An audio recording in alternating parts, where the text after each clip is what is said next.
నమస్తే, నేను Roja. Welcome to special debate.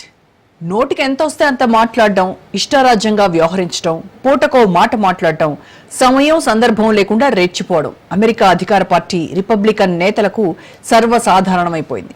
నోటికి పని పెడుతూ వ్యవస్థలను చిన్నాభిన్నం చేసిన ట్రంప్ తరహాలోనే ఇప్పుడు ఆయన పార్టీ నాయకులు కూడా చెలరేగిపోతున్నారు. గత ఎన్నికల సమయంలో హిందువుల ఓట్ల కోసం వెంపర్లాడిన ట్రంప్ పార్టీ నేతలు ఇప్పుడు హిందువుల దేవుడే నకిలీ అంటూ అవాకులు చవాకులు పేలుతున్నారు. అమెరికాలోని టెక్సాస్ రాష్ట్రం షుగర్లాండ్ పట్టణంలో 2024లో ఆవిష్కరించిన 90 అడుగుల ఎత్తైన హనుమంతుడి విగ్రహం చుట్టూ మత రాజకీయం రాజుకుంటోంది. 2026లో టెక్సాస్ నుంచి రిపబ్లికన్ సెనేటర్గా బరిలో దిగనున్న డంకన్ మత చిచ్చు రాజేసి ఎన్నికల్లో గెలవాలి అన్న లక్ష్యంగా పనిచేస్తున్నట్టు కనిపిస్తోంది. స్టాచ్యూ ఆఫ్ యూనియన్ గా పిలుస్తున్న హనుమంతుడి విగ్రహం అమెరికాలోనే ఎత్తైన హిందూ స్మారక చిహ్నాలలో ఒకటిగా పేరు. టెక్సాస్లోని శ్రీ అష్టలక్ష్మి ఆలయానికి హనుమంతుడి విగ్రహం ఆధ్యాత్మిక శోభను తీసుకొచ్చింది.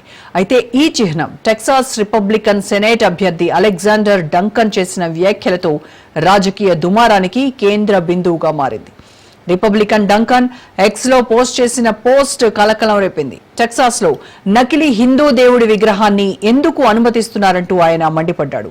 అమెరికా క్రైస్తవ దేశమని, అలాంటి దేశంలో ఇవేం పోకడలని ప్రశ్నించారు.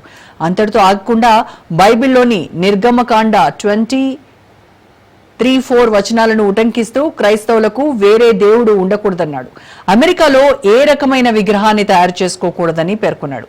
అమెరికాను స్పష్టంగా క్రైస్తవ దేశంగా అభివర్ణించిన డంకన్ వ్యాఖ్యలు రాజ్యాంగంలోని మత స్వేచ్ఛకి విరుద్ధంగా ఉన్నాయన్న విమర్శలు వెలువెత్తుతున్నాయి. డంకన్ వ్యాఖ్యలపై సోషల్ మీడియాలో భారీ వ్యతిరేకత వ్యక్తమైంది. హిందూ అమెరికన్ ఫౌండేషన్ HAF ఈ ప్రకటనను తప్పుపట్టింది. డంకన్ కామెంట్స్ ను హిందూ వ్యతిరేకిగా, రెచ్చగొట్టేవిగా అభివర్ణించింది. డంకన్ కామెంట్స్ పై టెక్సాస్ లోని రిపబ్లికన్ పార్టీకి HAF అధికారిక కంప్లైంట్ చేసింది. రిపబ్లికన్ పార్టీ మార్గదర్శకాలను ఉల్లంఘించిన అభ్యర్థిపై చర్య తీసుకుంటారా లేదా అని ప్రశ్నించింది. అనేక మంది నెటిజన్లు సైతం దీనిపై మండిపడ్డారు. అమెరికా రాజ్యాంగం ఇచ్చిన మత స్వేచ్ఛను గుర్తు చేస్తూ ఏ మతానికి ప్రాధాన్యం ఇవ్వడం దేశ ఆత్మకు విరుద్ధమని వ్యాఖ్యానించారు. సోషల్ మీడియాలోనూ డంకన్ వ్యాఖ్యలపై జనం విరుచుకుపడుతున్నారు.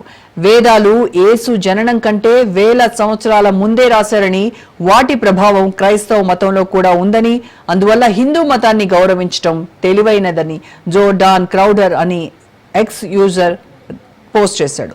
చిన్నజీయర్ స్వామీజీ ఆలోచనలో రూపుదిద్దుకున్న ఈ 90 అడుగుల హనుమంతుడి విగ్రహం అమెరికాలో 3వ ఎత్తైన విగ్రహం. అమెరికాలో సాంస్కృతిక వైవిధ్యాన్ని ప్రతిబింబించే ఈ ప్రతిమపై ఒక రాజకీయ నాయకుడి మతపరమైన వ్యాఖ్యలు కొత్త చర్చలకు దారితీస్తున్నాయి. మత స్వేచ్ఛను కాపాడుకోవాలన్న అమెరికా విలువలకే ఇప్పుడు ఈ వివాదం పరీక్షగా మారింది.